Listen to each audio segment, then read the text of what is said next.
Hi, and welcome back to the In the Spotlight podcast. I'm your host, Samayar Khan. Today is March 31st, 2020, and it is day 9 of self-isolation.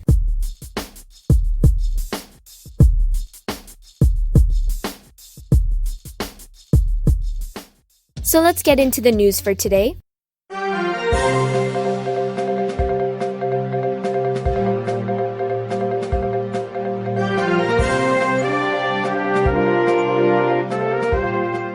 Today, there were 260 new cases of COVID-19 in Ontario, and there are a total of 8,591 confirmed cases in Canada. Today, Mayor John Tory announced the cancellations of city events and festivals until June 30th, 2020. John Tory explains the importance of these cancellations. I know that these measures are hard. Festivals and events are treasured moments in neighbourhoods across the city.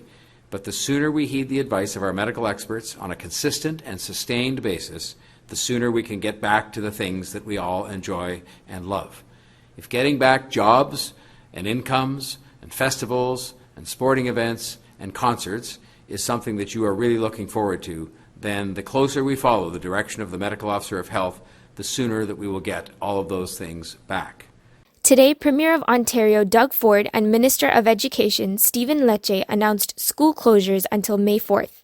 Doug Ford explains, "What we do today will determine what we face tomorrow. That's why we extended the declaration of emergency for another 2 weeks. This includes extending closures of non-essential workplaces, restricting public gatherings of more than 5 people. Effective immediately, we have extended the order to close publicly funded schools until at least May the 1st for teachers and May the 4th for students. We've also extended the closure of private schools and child care centres for another 2 weeks. As I've told you before, the situation continues to change day by day, hour by hour.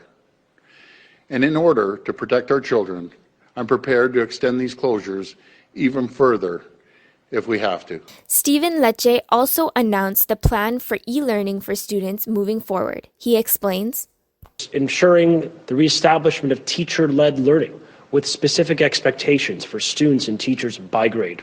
This material will be graded by your teacher with the appropriate flexibility built in as we respond to this unprecedented challenge. These are extraordinary times.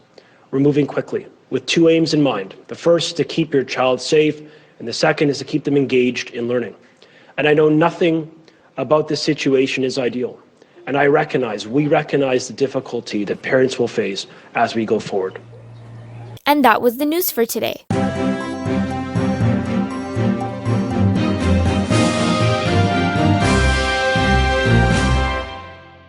So today I felt a lot better. I had online classes and I had my storytelling for audio platforms class. And we discussed our final assignment, which is a news podcast based on COVID-19. This assignment is done in partners, so after I spoke to my partner over the phone, we set up a few interviews with a few guests and experts. And during the day, I worked on some of my assignments for university because next week is crazy and it's filled with assignments. And today in the evening, I pretty much relaxed. In the evening, NBA was replaying a game from the 2018-2019 playoffs, and they were playing Game 7 of the Philadelphia series when Kawhi Leonard hit that huge, iconic game-winning shot that sent Toronto Raptors to the Eastern Conference Finals. It was dope and it was amazing. Now let's get into the highlight of my day. The highlight of my day was definitely watching that game with my family members because it brought so many great memories back from last year when we were able to watch these games with our families and celebrate together, back when there was no social distancing and everyone could be together. Hopefully this is over soon so that we can get back to doing our normal activities, but for now, self-isolation is key. Back to the game. I remember watching that game winner like it was yesterday. I was sitting on my couch with my dad and my brothers and a bunch of my cousins, and we saw that ball bounce like 4 times and then go into the net. We literally just started screaming and yelling, and we kept rewinding the shot to see it again and again and again. It was literally one of those most iconic things I've seen And that was the highlight of my day. It was rewatching that entire game and reliving the moment. Overall, it was an awesome day. I felt like it was productive and I had time to do fun things as well, so it was a great balance. And this concludes day 9 of self-isolation. I hope you guys enjoyed this episode. Until tomorrow, this has been In the Spotlight. I'm Samaya Khan and I'm signing off.